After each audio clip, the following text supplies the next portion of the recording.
What is up, guys? So today I'm going to be talking about everything that's new on this Galaxy S25 Ultra, and yeah, let's get started.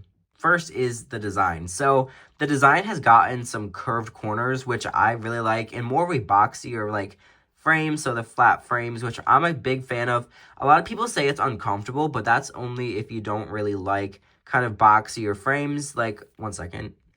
So if you look on the S23 Ultra, you can kind of see the more like not circle, but like the curved like frames, like the sides. Now on the S25 Ultra, we just have the flat ones, and I really like the flat better. And this phone has gotten a little bit shorter, but it is still really comfortable. I think it just feels a lot better. But yeah, so for design, it kind of looks similar to the past like 2 generations, but it does have like a lot of design changes that makes it feel better, even though they look kind of similar. It's just a really nice like form factor. It is comfortable. I think if you don't like kind of like the feel of iPhones or that kind of flat side, you're not gonna like this. And I just think Samsung did a really great job with the design on this S25 Ultra. Now, as for the build materials, we do have a stronger titanium sides. Like for the rails, I'm not exactly sure what it is.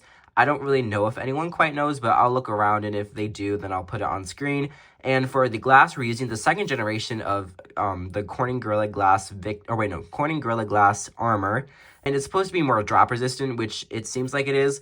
I did throw a screen protector on the second day. I'm going to take it off in a little bit, but there was a pretty sizable scratch, and it was really noticeable because it was a deep scratch. There wasn't really anything that caused it, so I threw a screen protector on here until I got Care Plus, which I already got that, so I'll take this off soon. So I would definitely recommend going with this screen protector. I just threw on this screen protector from Banks. They sent this out to me, not sponsored, but I do actually really like it because it does have like a anti-reflective coating on it. And I'll show a video of like before I put it on and after, and it does do a really great job of anti-reflectiveness, and it was I think it's pretty good. I'm not sure the price, but I'll leave a link to this down in the description. I can definitely recommend you putting a screen protector on or getting Care Plus just so you can get like free repairs or like really cheap repairs. It's either free or cheap depending on how fast you want the repair done. But yeah, so when it comes to the durability, that's kind of what's going on. And so far it's been nice. Obviously, it's way too early to tell whether or not it's actually durable. But if you want to subscribe and stay tuned for my long-term review on this phone, you can see how it's held up. Okay, I'm mostly going to be talking about like the hardware stuff because like most of the AI software stuff is going to be coming down to most like other devices down the road. So just keep that in mind. And for the internals, we have the new Snapdragon 8 Elite chip, which is way faster than any other phone out there except for other phones that run this chip, even though this has like the Snapdragon 8 Elite chip for Galaxy, so it is like faster than the other ones, but it does do a really great job. Like, it hasn't overheated, which is really nice. Everything's buttery smooth. It opens all the applications really fast, and I haven't had any hiccups with this phone, which I mean you shouldn't expect, but it's definitely nice that there aren't any. And also, this time around, we have a bigger vapor chamber. And one thing with that new vapor chamber that I really noticed is if this phone does get hot, it is super fast to cool down, which I'm assuming that's kind of how this works. I'm not like crazy into like researching and knowing everything about that type of stuff, but I'm assuming that's why it's like cools down really fast is because of that new vapor chamber. But in general, this phone doesn't even get like warm with like normal tasks and gaming. It can get a little bit warm like after like long periods of like gaming or something like that, but it's generally really cool. Literally.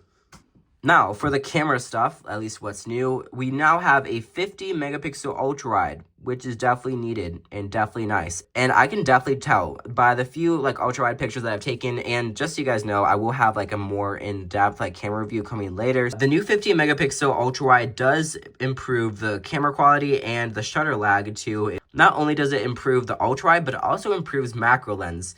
And now let's talk about what pretty much every video of this phone's comment sections are filled with, and that is the S Pen. So I'm sure, as you know, if you're paying attention to the S25 series, you will know that the S Pen does not have any Bluetooth anymore. So you might be like, okay, what does that mean? So basically, no air gestures anymore, no anything, and just very limited to no air actions at all because Bluetooth is gone out of this S Pen, which honestly, for me, that's not a big deal. And you can pick up something like the Galaxy Ring. to get like the shutter thing, so like you don't need the S Pen anymore. And there is a patent that got leaked for the second generation of the Galaxy Ring that you can like use air gestures. So that's like most likely why they removed it. And for me, it's not a big deal. Only 1% of people used it, but it seems like everyone's complaining about it, even though I doubt anyone really actually used it that often. And just so people don't come after me in the comments and say that I never used the feature, I did use it a lot. And the fact that it's gone doesn't really bother me that much. But I don't know. Let me know your thoughts down in the comments. And please, like, be realistic about it. Like, if you actually used it or not. Because I'm sure I have a lot of people saying, like, oh, I used it all the time, even though, like, you never did. So just, I don't know, be honest. Did you ever use it? And is it a big thing that's gone for you? And is it really that big of a deal that it's gone? So other than that, pretty much everything else on this phone stays the same compared to the Galaxy S24 Ultra. Same size battery, which it's already comfortable. Like, I'm at 22% from this morning, and it's been great for battery life. So that is everything that is new with this Galaxy S25 Ultra. So let me know down in the comments if you like this device and if you're going to be upgrading to this phone or not, or whether you like it or not. So thank you for watching this video. If you enjoyed it, it would mean a lot to me if you would consider subscribing to my channel and checking out some of my other videos. So yeah, thank you so much for watching, and I'll catch you in my next video, and I'll see you then. Bye, guys.